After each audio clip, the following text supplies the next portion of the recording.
Hello, everyone. Today is Tuesday, August 10th. Thank you, Mark. I'm Rundy Murphy, epidemiologist and director of disease surveillance at the Mobile County Health Department, here to give you a few updates of the COVID-19 pandemic. I'm double masked again today because I've come straight from our pop-up clinic, COVID-21 clinic at the shops at Bel Air. When I left, we had already tested over 220 people there, so we still have an incredible demand. So our internal servers that hold the data, that host the data, that populates the daily report is still a bit off, and we are still trying to find the solution for that. So my apologies that yesterday and today we were not able to publish the daily report that we normally do. Tommy Walker, the epidemiologist that started working with me last summer, has given us a sneak peek for internal use only look, and it's showing just over 54,000 cases of COVID, so the first time over 54,000, with 908 people that have died. The numbers the last couple of days have sort of been jumping up and down. We're starting to see a little bit of that effect of, clinics being overwhelmed and maybe not getting their data submitted all on the same day, maybe having, small lags in reporting. So, on Sunday, there were 97 cases reported, which looked really weird. That was Saturday. On Sunday, 787, and then 534 reported yesterday. So it's really difficult to look at those daily trends because it's jumping around quite a bit. So we will continue to keep an eye on that. The trend that is not jumping around is the number of people in the hospital on any given day with COVID. On Sunday, it had jumped above 400 for the first time to 414. And then yesterday, there were 440 people. That's like nearly 1 in every 3 hospital bed in Mobile has someone who has COVID-19 in it. And the number of people hospitalized in the last 2 weeks with COVID, looking at that by age group, we're still seeing around 8% of people under the age of 17, and most of those being under 12, so too young to be hospitalized. So the last 14 days, the number... Too young to be vaccinated. Sorry, too young to be vaccinated. Thank you, Mark. So in the last 2 weeks, of the people who've been hospitalized, 15 of them were under 12. About 5 were between 12 and 18, and then again, sort of looking at it distributed among all age groups, but really seeing some of those younger age groups showing up a lot more frequently than we had seen last year, and the overwhelming majority, 90% or so, unvaccinated. Also, one of my investigators sent me a text today. She was extremely alarmed because when she got to work this morning, there were 5 new COVID deaths to investigate, and then 1 more was added pretty quickly. And that's really concerning when you've been seeing 2-3 deaths reported a week, to see so many reported to us in one day. Remember, that doesn't necessarily mean that they died in the last 24 hours, just that they were reported to us. But most of these deaths have occurred in the last week or so. So that is really concerning when we start to see people die, deaths that can be prevented with full vaccination for COVID. All right, Mark has prepared a summary here of where we are this week with vaccine. Let's see. Remember that we're having such large crowds at the mall that we're going to have to transfer all of our staff from the New Bern Health Center on 248 Cox Street to work at the COVID-21 space at the mall. So today is the last day that testing and vaccination will take place at the New Bern Health Center on Cox Street. So if you received your first dose there and you need to return for a second dose, please come see us at Keeler or at the mall. Also, in order to try to accommodate larger crowds, we're going to open this Saturday and Sunday at the COVID-21 clinic at the mall. So on Saturday, we'll be open 10 to 6 p.m., and on Sunday, we will open from noon to 4 p.m. Remember, this is the entrance, the exterior entrance that's located on the back side of the mall between Dillard's and H&M, sort of right there in that corner. So you can get a Johnson & Johnson vaccine or a Moderna vaccine if you're 18 and older, or you can get a Pfizer vaccine if you're 12 and older. And then we'll test as many people as we can. I think we tested 480 yesterday. That was just a few shy of the 493 that we tested on Friday. Seeing a lot of kids, a lot of families come in. So we'll see if that demand stays up with school starting tomorrow. So again, remember, testing is free, walk in, no appointment for all ages, but for vaccination, you have to meet that eligibility requirement. All right, also today, our team was at the Strickland Youth Center from 9 to noon offering Pfizer, and Thursday we'll be offering Pfizer at the Occupational Health Center on Michigan over at the Brooklyn Complex. That's from 8 to 4:30, and on Friday we'll be back at Dauphin Island at Town Hall for people who need their second shot, like maybe we got them during the deep sea fishing rodeo or Market in the Park and they need to come back and get their second shot in Dauphin Island. Saturday we'll go back to the American Legion on Dauphin Island to do second shots, but again, we'll give you a first shot if you're there. It just means that you might have to seek your second dose someplace else. All right, remember to bring your vaccination card if you're getting a second dose. If you don't, we can look it up, but it will slow things down a bit. And just a reminder that if you need a molecular test, so the rapid test that we're doing at our spaces are the antigen test. If you need a rapid or a rapid PCR, a molecular test for travel or personal preference or some other reason, then we can do that by accommodating you through an appointment. You can call 251-690-8889. And remember to go to mchdcares.com. That is where we list all of our vaccine events, our testing events, our hours, everything's on there. And Justice does a good job, works with Mark closely to try to keep that up to date. All right. The question list is shorter today. First of all, I just want to thank the folks at Winsel's for inviting me out this morning to speak to their staff. They had quite a large turnout. They had asked me just to come and talk about the benefits of the vaccine, maybe do some myth busting and try to encourage their staff and employees and their families to get vaccinated. So I was able to pop in there and talk with them. There are other businesses that are reaching out now to ask us if we can help with on-site vaccine clinics or consultation. Vaccine clinics are really difficult for us right now because we have such a high volume at our clinics at Keeler and at the COVID-21 clinic at the mall. So we're having to cut back on vaccine clinics outside our sort of repeat events.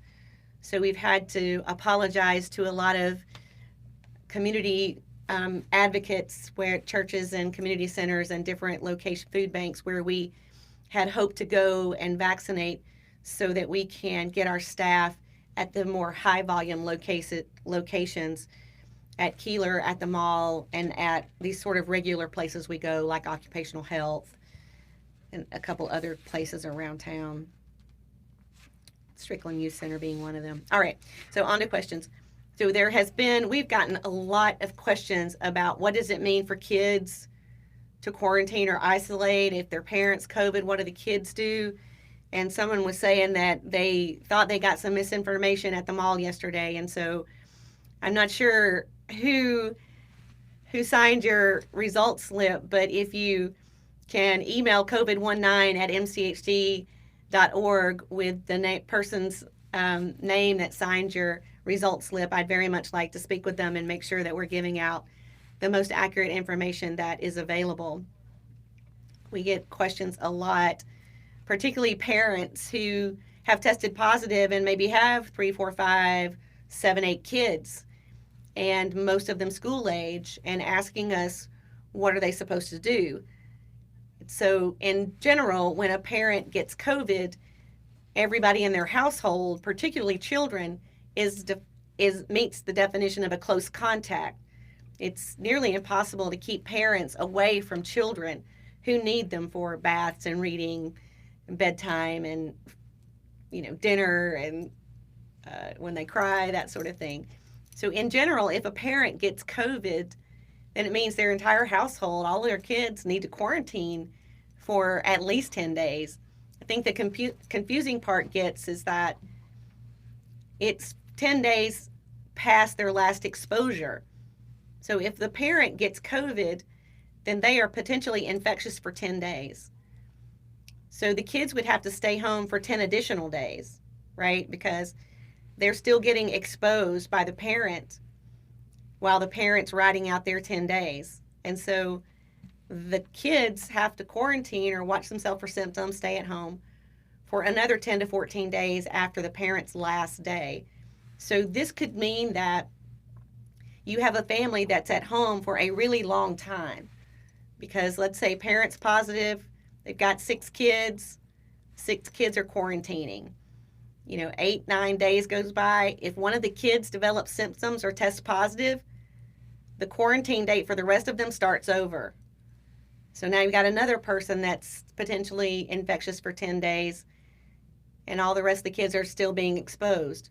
So it could go on for quite a long time where, according to the quarantine and isolation rules, you and your kids should be at home, not going to school. So it gets a little tricky, particularly with large families. So again, it's very clear, if your child has tested positive, do not send them to school for at least 10 days. If your child has been around someone with COVID who has been exposed, they need to stay at home for 10 to 14 days past their last exposure.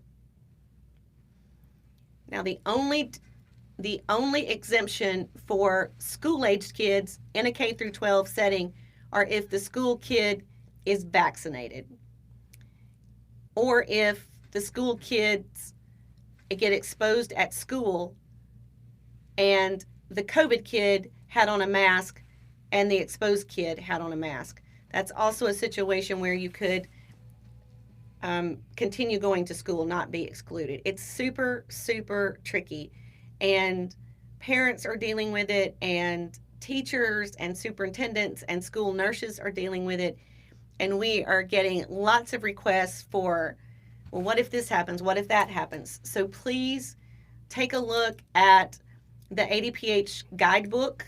I think they call it a guidebook.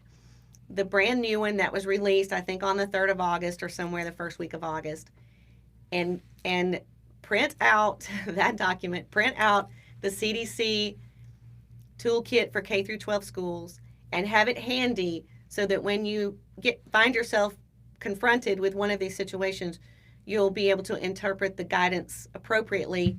And if you're unsure, send an email to covid19@mchd.org. Okay, next bullet. If you're allergic to sulfur drugs and penicillin, which vaccine should you take? It doesn't matter. So having a sulfur drug or a penicillin allergy or any drug allergies is not a reason to defer vaccination for COVID-19 for any of the 3 products. Do I have a pediatric case update? So I can tell you that 15 kids under the age of 12 were admitted to the hospital with COVID in the last 14 days.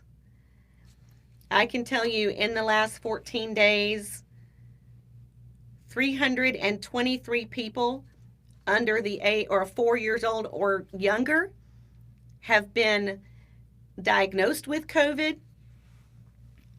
That's about 5% of all of our cases. Between the ages of 5 and 17, about 15, they represent about 15% of our cases. So the case rate is high for all ages. It is highest in the 18 to 24 and 25 to 49 age group. That's the way it's been since summer, since the beginning of summer.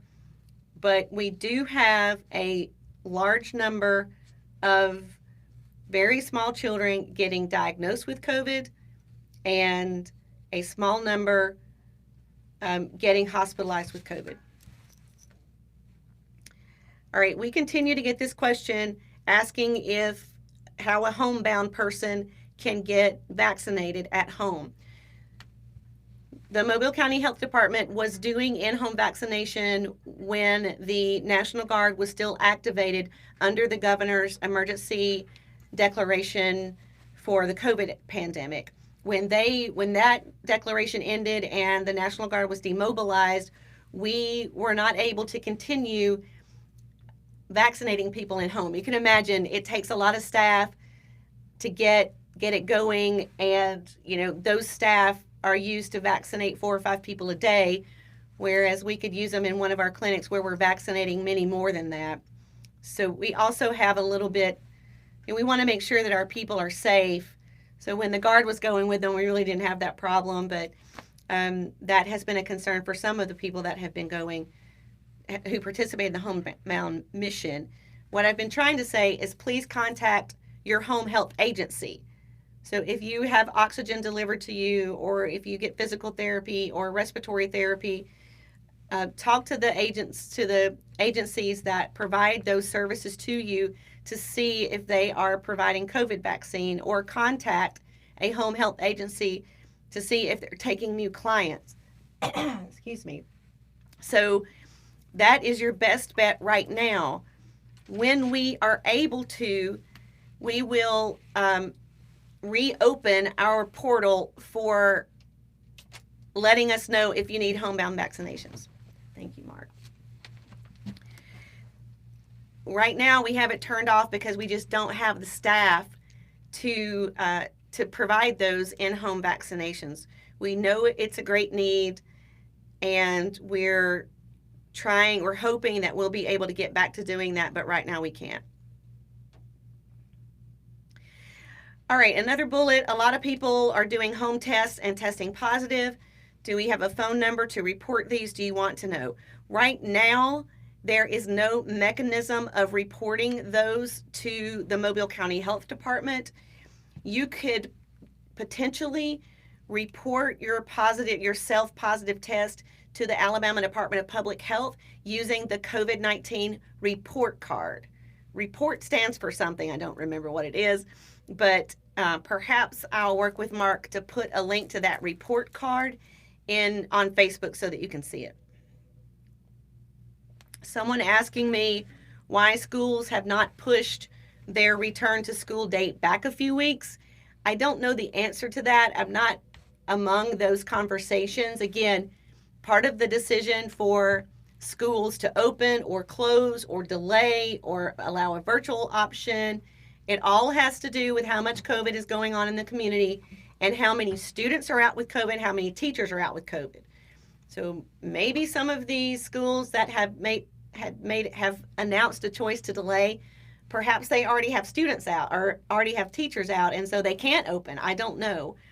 But those are the kinds of things that go into a decision by a superintendent or a principal when they decide if they're going to push school or not.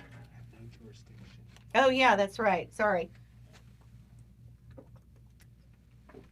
Mark is reminding me that the Mobile County Health Department does not have like a regulatory authority. We don't have jurisdiction over public schools or private schools.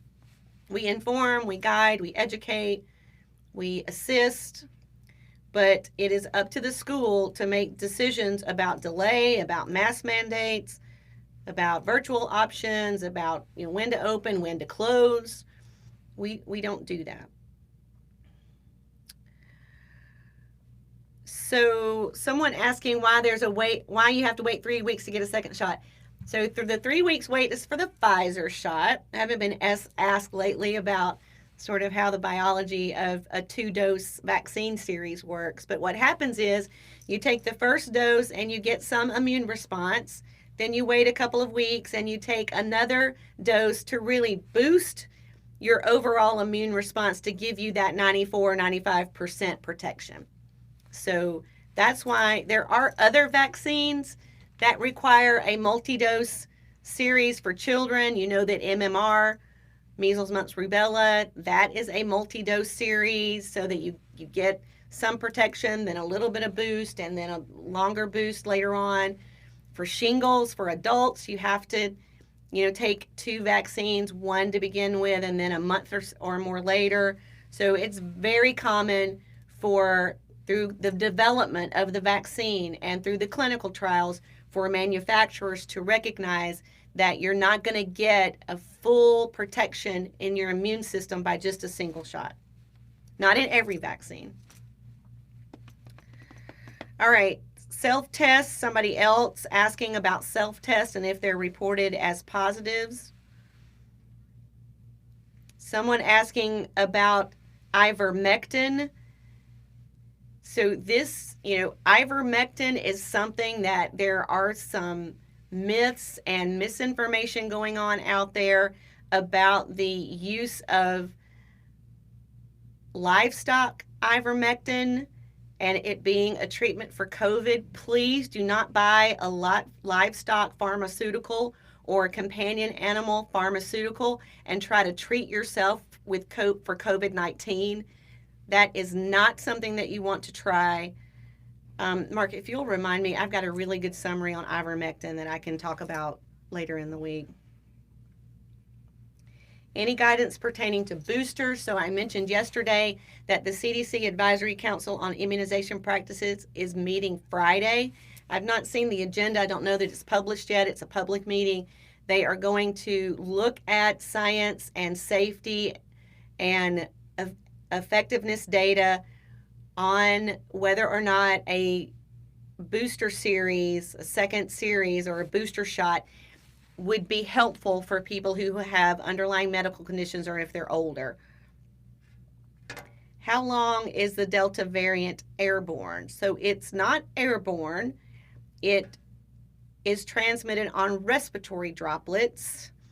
There has been a lot of debate about this, not just with Delta, but about all SARS-CoV-2 lineages, about whether or not they can be airborne. In a very high-risk setting, like let's say you have someone who has COVID and they're being intubated and they're coughing, that sort of thing, there is some evidence to show that in a small room where you are, inducing, droplets to a lot of coughing, that there may be some particles that are aerosolized and not sticking to a respiratory droplet, but the overwhelming majority of transmission occurs on respiratory droplets. That's why it's important to wear a face covering, right? Aerosolized things would not necessarily be too protected by a face covering, but respiratory droplets are. All right, anything else? I think the one thing with the self-test, how is that reported? Is it reported? Yeah, so the self-test, the CDC, if you got a test, if you ordered one online or you picked one up at a big box store and you were testing yourself at home, been a lot of discussion between CDC and the manufacturers of those tests about how we're going to know how many people are getting tested, how many are positive. It's really an extreme challenge. We want people to get tested, right? So that if you're positive, you stay at home, but being able to report that information to public health is rather tricky. So in Alabama, the state health department has a COVID-19 report card. It's an online interface where you can go, anyone knowing of a COVID-19 positive can report that into the report card. And I'll give Mark the link and he can put it into the Facebook comment section. All right, sounds like we got another long list going into Wednesday. Everyone, please stay safe. I know kids are going back to school tomorrow. I just want to reiterate to everyone, expect closures. Expect closures at businesses, at schools, at restaurants, at grocery stores, everywhere. Daycare.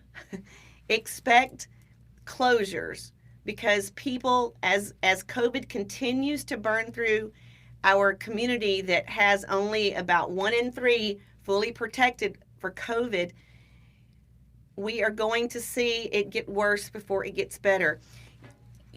You should be doing everything within your power to protect yourself and your family from COVID right now, to protect your business, to protect your daycare, your school, your classroom.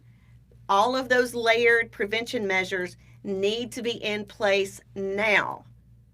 It's going to get worse.